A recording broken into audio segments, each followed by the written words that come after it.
The Inflation Economy by Curtis Yarvin, May 25th, 2021. Narrated by an artificial intelligence based on the voice of Orson Welles. Produced by Parker Banks. Some say our nation has seen better days, but America still has three great industries: medicine, propaganda, and inflation. For her last 2 days of life, it seems, my late wife was rolling like a sheik in Cannes. In the grip of a ferocious fentanyl jag, she ordered 24/7 bottle service for the full staff of 2 major regional hospitals. Presumably there's coke and strippers on the tab too, under the proper CPT codes. Insurance will probably mostly cover it. Still, if it's been a shitty year, at least I'm in the propaganda industry. I'm indebted to my readers and especially my subscribers for making it a bearable one. My family and I are well. My deepest thanks to all who sent condolences or even just thought them. Join us or die. Now let's talk about our third great industry, inflation. Actually, it's probably the first. America, or what is left of her, is a currency, a university, and a hospital. The inflation economy is all patterns of labor caused by or dependent on inflation. In a healthy country, an inflation economy would not exist. It would not need to exist. In our unhealthy country, an inflation industry does need to exist. Just turning off our inflation machine would be like just turning off the USSR, if not worse. Actually, it turns out that it is not the jobs, not even the stuff, but the people that matter. Any effective drug is too strong. There is no regular process of melanist liquidation that could, as in 1920, deflate the financial system while preserving civic order. Special restructuring, practical only as part of a broader political transition, would be needed. This actually helps us discuss inflation with the equanimity of the cancer patient who knows his only option is philosophy. We are not here to criticize the inflation economy. Were I on the Federal Reserve Board, seated as cardinal at the high altar of America's high temple of inflation, I should concur with my fellow hierophants. There can be no reasonable dissent from inflation. There is no reasonable alternative. Modern inflation theory. But we still need to explain inflation. Maybe this explanation would go farther if I gave it a pompous, catchy name like modern inflation theory, MIT. Inflation is always and everywhere a monetary phenomenon. This is MIT's elevator pitch. Milton Friedman said it 50 years ago, and it is still true. Crash course in inflation. Inflation is two things, A and B. A and B are both bad. B is obviously bad. A is subtly bad. A causes B. A also causes other things. In theory, other things can cause B. In practice, B almost always involves AB. The symptom is difficult to measure. A, the cause, is impossible to measure and also impossible to mitigate, at least not without annoying its beneficiaries. B can be mitigated by many non-monetary government policies and even organic processes. 20th century macroeconomic central planners define inflation as A, B, or even just B measure B, and so automatically take undeserved credit for these exogenous or organic mitigations. Friedman's point is that the only important phenomenon is A. First, A causes other bad things than B. Second, you can't mitigate A, only conceal it. A is monetary dilution. B is consumer appreciation. Monetary dilution causes consumer price appreciation. Appreciation is a symptom. Dilution is the disease. Diagnosing and treating symptoms, let alone merely painting over them, is not the science of medicine, but the witch doctor's art. Inflation is the syndrome AB, a deceptive malapropism. The main use of this label is to divert attention from the simple cause A to the complex, difficult syndrome AB. The label inflation is a semantic minefield, and no one should use it both sincerely and ambiguously. I'll just say inflation A and inflation B. The point of modern inflation theory presented below is that although we cannot measure inflation, A, or monetary dilution directly, another proxy C is a better metric, though still imperfect and indirect. This proxy, inflation C, is wealth appreciation, deconstructing inflation. The need for linguistic subterfuge becomes clear if we recode A and B in demotic political language. B, consumer appreciation, means everything keeps getting more expensive. A, monetary dilution, means rich people keep stealing money from everyone. A demotic, imprecise synonym for monetary dilution is counterfeiting. So inflation means everything keeps getting more expensive because rich people keep stealing money from everyone. One can see how a person might want to say that more subtly. This inflation, A, is indeed, as Friedman put it, a monetary phenomenon. The MIT modern inflation theory hypothesis is that we can see how much the rich keep stealing by looking at how much richer they keep getting.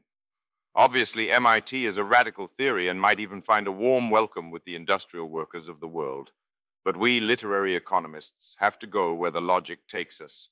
While it is true that this number, inflation C, wealth appreciation, contains factors which cannot be attributed to monetary dilution, most investment neither adds valuable information to a neutral prediction market nor finances the production of tangible capital. Most of the world's investment is just a sail in the wind of inflation, A. The wind, of course, has storms. The most sophisticated ships sail the fastest, yet capsize the least. This is why big hedge funds like Renaissance or Harvard earn 20%, or in a bad year, 5%, and your checking account earns 0%. Maybe Renaissance should start a college. Again, almost all of this system serves no direct productive purpose.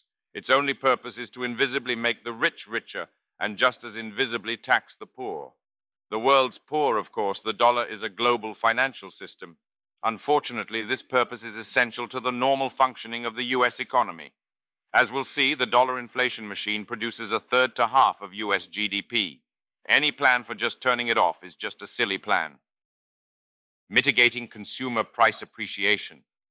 With these definitions of inflation A, B, and C, we can see why mitigating inflation B, consumer price inflation by making goods and services better and or cheaper, counteracts monetary dilution. A mitigation does not reverse monetary dilution. It obscures monetary dilution. If dilution is theft, thieves always appreciate privacy. Without any monetary dilution, any mitigation becomes a boon. The inflation machine confiscates this boon, selling it to pay for what it steals. Since you never had that boon, you hardly notice losing it. Inflation has the lightest fingers in the world.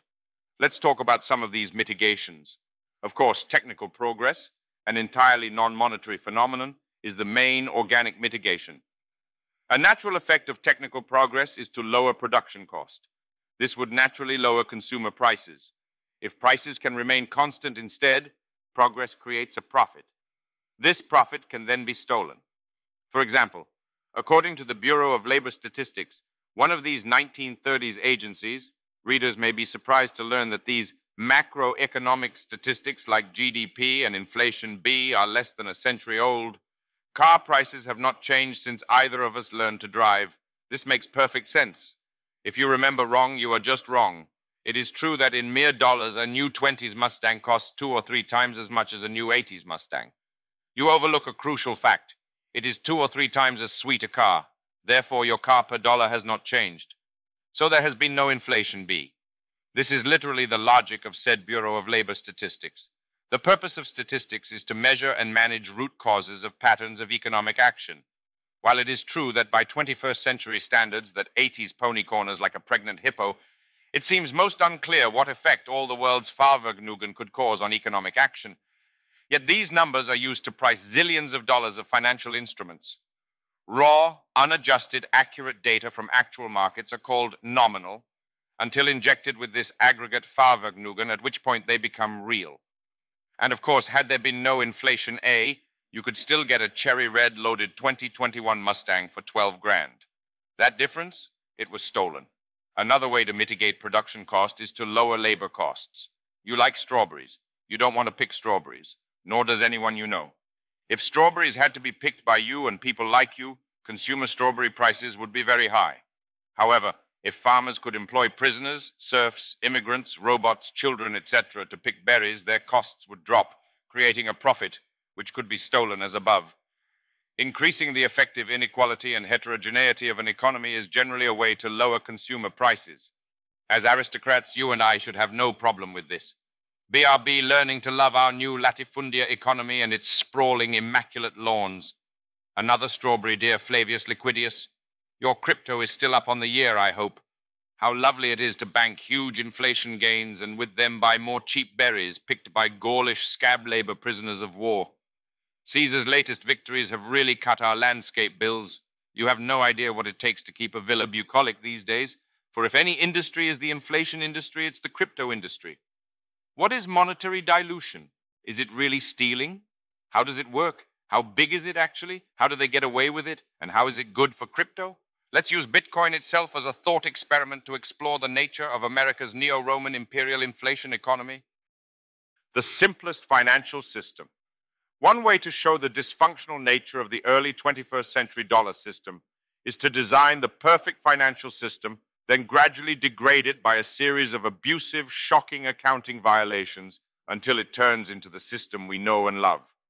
As a currency, we'll start with Bitcoin, except perfect from the user's point of view. No new Bitcoins are created. Transactions are both free and instant. Let's not worry about how this works. It's a thought experiment. Let's hear nothing about block size, etc. On top of this are two kinds of security coin, stocks and bonds. A stock owns some part of a productive asset and the same part of its profit stream. A bond is a promise of future fixed payment. The predicted dividend stream of a stock can be seen as a kind of super junior bond.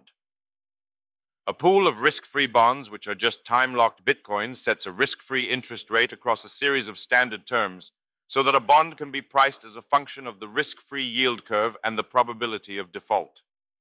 These standard contracts are all we need for a simple but functional financial system. Savers save in bond baskets like CDs, chosen by expected savings maturity and risk tolerance. Speculators, like poker players, profit if and only if they are better than the average speculator. No ordinary fish should swim in such a pool, or needs to. In a stable financial environment, only unpredicted macroscopic changes in the structure of reality can cause any macroscopic change in financial indicators. The market as a whole does not systematically go up or down, unless macroscopic events affect every company in the market. There is no way to profit from the market, except by adding information to it. There is no passive investing, and there is no inflation A. Crop failures, etc., can still cause non-local changes in price level, interest rates, etc. Systematic human mispredictions are never impossible. But in an evenly rotating economy, there is no business cycle, nor any other pattern of endogenous financial instability. If you don't believe me, educate yourself. Like the Wuhan Institute of Virology, the Fed is causing the problem it was designed to solve. So how do we solve it? In real life, there's only one problem with this Austrian Bitcoin nirvana. There's no clear way to get there from here, not at least without blowing everything up. You might think you want that, but you don't actually want that. In our thought experiment, there's a second problem. Satoshi kept a backdoor. Satoshi still has God mode access to this whole financial system. He wouldn't want to turn it back into the dollar. We'll make him do it anyway, though. Normalized accounting. Our first step away from Mises's evenly rotating economy will be to break normalized accounting. Normalized accounting is a principle of finance that everyone knows is true, and everyone applies everywhere except in one case: money itself. In normalized accounting, an account balance is not a number of units, but a fraction of total units. Obviously, in a currency with a fixed supply, normalized and nominal accounting, i.e. normal accounting, are equivalent. But when the money supply is not fixed, they diverge. When normalized and nominal accounting disagree, which one is right? Logic tells us that when units have no value except as fungible parts of some whole, they must be valued as fractions of that whole. Money must be valued as a fraction of the money supply outstanding. Anyone who owns stocks and isn't wet behind the ears knows that a stock split doesn't affect your portfolio's value, even if it gives you twice as many shares. When Satoshi uses his backdoor to turn every Bitcoin into 2 Bitcoins, leaving 42 million coins, a more auspicious number, he makes no one richer or poorer.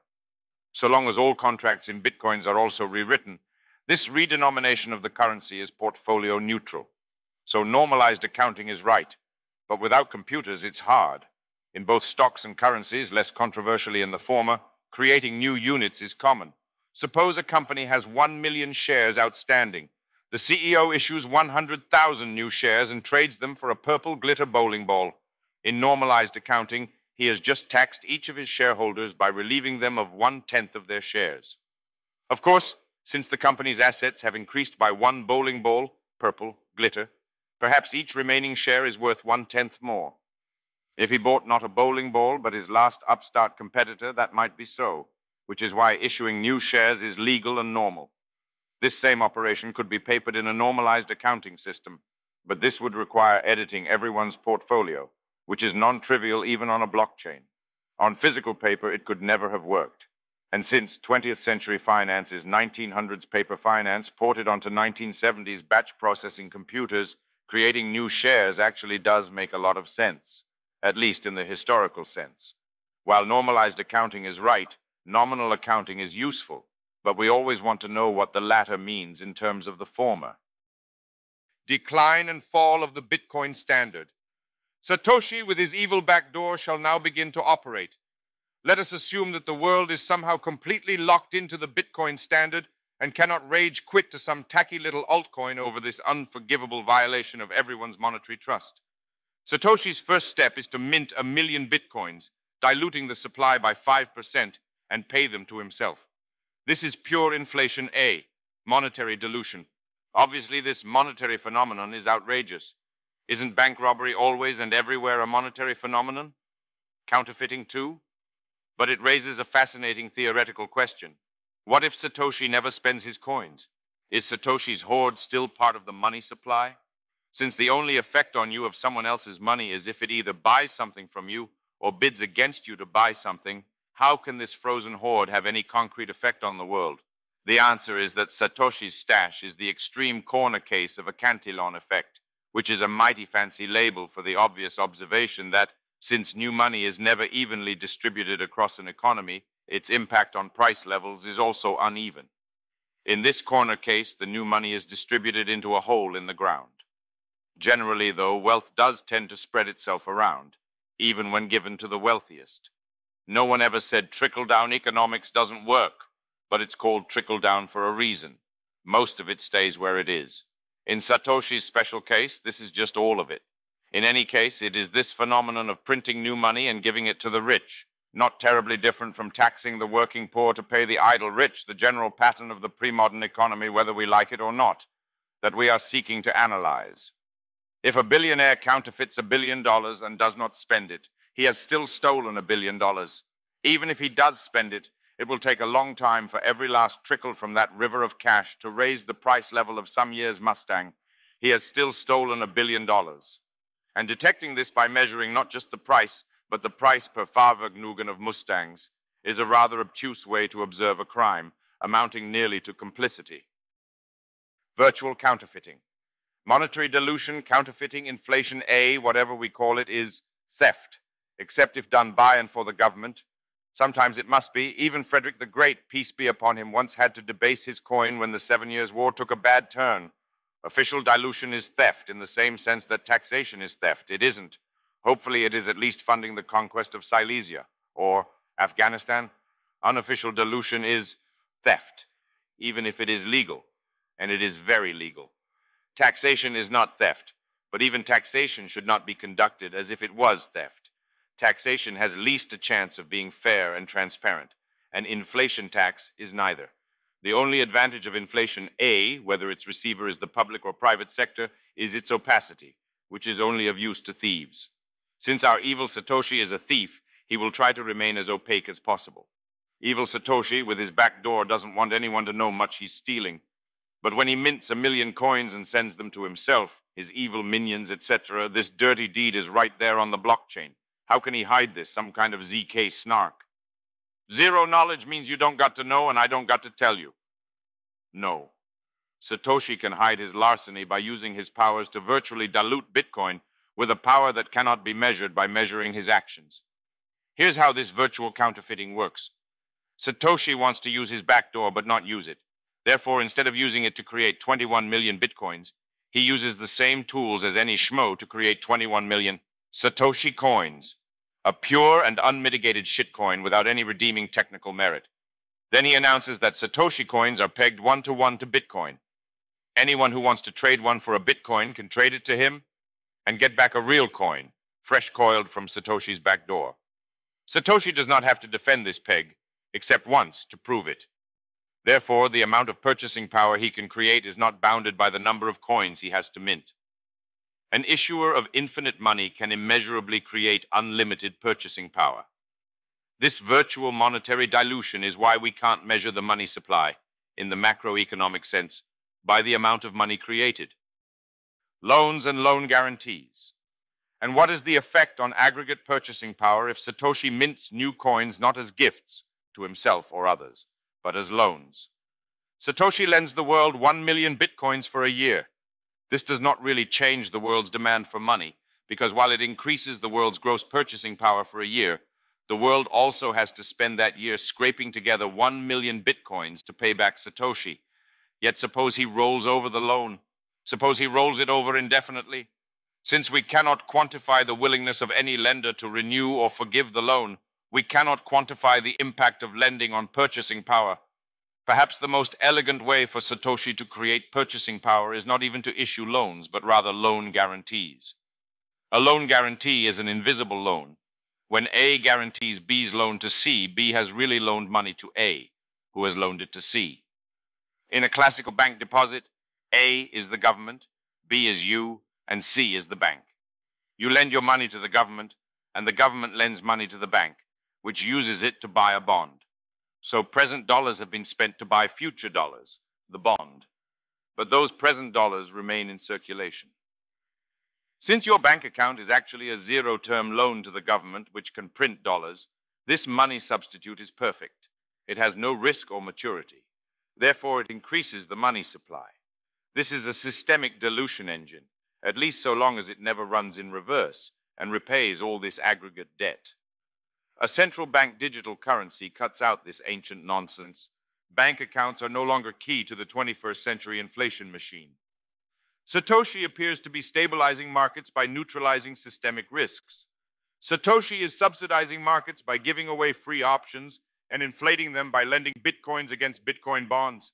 Since the supply of bitcoins defines the demand for bitcoin bonds, this circularity can create an arbitrary quantity of bitcoin equivalents without creating any new bitcoins at all, only having the power to do so. This design can easily create a Bitcoin securities market whose aggregate valuation is 20 times the number of Bitcoins in the world. Imagine a world on the gold standard, whose productive sector promised to yield a profit stream worth 20 times the gold in the world. What? This is clearly too much, but how much is too much? We can ask this question with a thought experiment in which at the start all money is held by individuals and all capital by the government. Then the capital is auctioned. Then the proceeds of the auction are distributed equally to all individuals, which may change capital prices.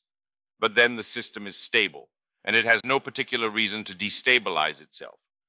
We are stepping into, or at least toward, the horrid world of mathematical economics. But this iterated game cannot produce a securities valuation that exceeds the money supply, and there seems no reason for its result not to be a stable equilibrium. Mises called securities a money substitute. A Bitcoin substitute should not expand the Bitcoin supply for two reasons. One, it is an imperfect coin due to its maturity, risk, or both, and any token that isn't just a time-locked Bitcoin has non-zero risk. Two, an imperfect coin may be valuable, but it is both non-fungible and unspendable. Without magic options and invisible loans, lending does not create purchasing power. Suppose I lend you a Bitcoin for a year. For that year, I cannot spend the coin. You can. All I have is the promise you gave me. I can sell the promise, but then the buyer has become the lender and relinquished the same purchasing power. The promise is an imperfect coin. It has value, but not spendability. Satoshi's intervention perfects these imperfect coins and turns them into perfect and spendable Bitcoin substitutes. When Satoshi lends me a Bitcoin secured by my loan to you, we both can spend today. When Satoshi guarantees an agent who guarantees my loan to you, he may never even need to use his back door, though he certainly has to prove both that he has it and that it will be in his interest to use it. A security is the general case of debt. This inflation machine is a machine for infinite debt. Few appreciate the fact that stock outstanding is a liability on the balance sheet, just like debt. When its stock goes up, a company is expected to kick out more money. The only difference is that its earnings are a prediction, not a promise. Therefore, as the securities market keeps going up, the productive sector keeps going deeper into the red. Of course, the consumer sector keeps going deeper into the black, which keeps spending going up, increasing corporate revenues. This engine definitely needs to not seize up or go into reverse, and indeed, Satoshi is there to make sure it does not. Is he even evil? Or is he the benefactor of the economy? Money creation cannot be measured. It is often important to demonstrate the obvious. The above thought experiment has demonstrated that a unilateral money issuer can invisibly and immeasurably increase the price, in money, of assets yielding money. Well, duh. In plain English, the Fed can make the stock market go up, and the housing market, and even the crypto market, without literally creating dollars. So there is no way to measure monetary dilution, the amount of dollar purchasing power the Fed creates. And in the global dollar economy we have today, the value of global dollar assets is about 100 times the number of global dollars. This was not done by printing dollars. It was done by giving away free options, and such options cannot even be priced. There are actually three kinds of options: American, European, and Third World. An American option contract can be exercised before expiration. A European option can't be. A Third World option has no contract and can't be exercised unless it can. The Fed's informal, off-the-books guarantee of FDIC is of this last species. There are formulas for valuing American and European options. Not even God can price a Third World option like the notorious Greenspan put. This subsidy can never be measured. Since the Fed can create purchasing power by inflating asset prices, not creating dollars, there is no useful definition of money as distinct from other financial assets. And there is no useful way to measure the money supply per se. Purchasing power can be measured, but this is actually fine. We can just acknowledge this reality and measure all assets. Your effect as a buyer on consumer markets is a function of your purchasing power. Your effect is not a function of your portfolio structure. Some major capital assets, such as houses, are slightly difficult to liquidate, but generally speaking, your patterns of spending will depend on your personal net worth. We can call all the dollars in this net worth portfolio dollars. Therefore, in the financial system we have, rather than the financial system we should have, there is a simple way to measure monetary dilution. Catch it at the next bend in the causal stream. Roughly, monetary dilution equals growth in personal net worth. This is the only useful and effective measurement of inflation A. Even better, the Fed itself has a pretty good handle on this data series. The St. Louis Fed Households and Nonprofit Organizations Net Worth Level graph depicts how much money the government has secretly given away to the rich. Since 1950, American personal net worth in portfolio dollars has gone up by about 100 times. Arguably, personal gross worth might be a better metric considering the American attitude toward carrying debt. Add this series, removing the GDP fudge. According to normalized accounting, if every portfolio dollar gave the exact same return, maybe paper banknotes could even increase in face value, and contracts were likewise indexed, this inflation would be neutral and have no economic effect. The economy would be evenly rotating, just weirdly denominated. But of course, newly minted portfolio dollars are hardly distributed evenly. The best returns go to the richest, most sophisticated investors, while a mere checking account pays nothing at all. In general, the oldest, slowest moving dollars in the biggest hoards are the most fecund. Cash on the street or near the street is universally sterile. It's not even in a basic index fund, let alone leave it up like Harvard on acid. This is why it is accurate, if incendiary, to describe monetary dilution as the rich stealing from the poor. Effectively, the high-velocity dollars of the poor are taxed to subsidize the low-velocity dollars of the rich. Investing your low-velocity dollars means turning your savings into a kind of inflation antenna, which is dangerous because it is also an antenna for systemic risk. The biggest pools of money have high leverage antennas and big fire extinguishers. And sometimes they still catch fire, but the poor burn better too. Even before COVID, keeping the American rich, obviously if you're not rich, you don't have a personal net worth, in the style to which they are accustomed, was costing the Fed somewhere around $10 trillion a year. In 2019, for instance, personal net worth rose from $105 trillion to $118 trillion. The gray vertical bars are recessions, in which our inflation engine somehow throws a rod and peters out or even goes into reverse. 2020, of course, was a banner year for inflation A, and might even print 20 trillion. Killing Satoshi. US GDP is like 20 trillion a year, so even in a normal year, the inflation industry is half of the US economy. That's why we can't just give up counterfeiting. We have made ourselves into a nation of counterfeiters. Here is why the market needs to keep going up. People get pretty used to the market going up. If the market has a bad year and is flat, they don't have as much money as they expected, so they're going to spend less. They're not going to spend 10 trillion less. They might easily spend 2 trillion less. Consumer spending is basically GDP, is basically corporate revenue. A revenue hit like this will wipe the floor with the market and so on. So flat is not an option. While up can keep going up, flat means down. Down means very down. This is bad, but actually it gets worse. We may think evil Satoshi is evil, but what's really evil is what will happen if we just kill him off, or even shut his back door. All the third world options he's written just evaporate. They were all underwritten by the back door. Now they're worthless. And there are a lot of people whose portfolio bitcoins, made of imperfect promises plus Satoshi's perfecting guarantees, are suddenly imperfect. This is the mother of all bank runs, and it must end with an enormous drop in the demand for debt, most of which will be worthless anyway because no one can pay it off. Ron Paul famously wanted to end the Fed. Here's what happens if you end the Fed. Picture 130 trillion portfolio dollars, or 400 trillion globally, all trying to find their way back into 6 trillion actual dollars. Picture a game of musical chairs, in which 394 of the chairs suddenly vanish. It is wrong to call this kind of hyperdeflationary event a recession or a depression. It is not even a zombie apocalypse. Even the zombies would just starve. If you like to eat, kid, the Fed is your father, your mother, your country, and your God. So have some respect, eh? We're not getting out of this that easily. The inflationist's complaints. The inflation addict's immediate objection is that his index fund gains, or even worse, his crypto gains, are somehow genuine or organic.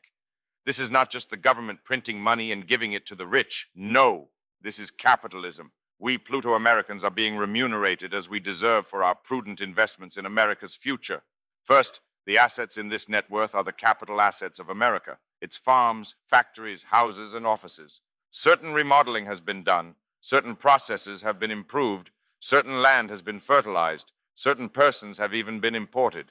To say that in some genuine and organic sense, the quality or quantity of any or all of these assets has increased by 100 times since 1950 is to embrace a preposterous historical delusion. Some might even suggest that America as a whole has gone downhill.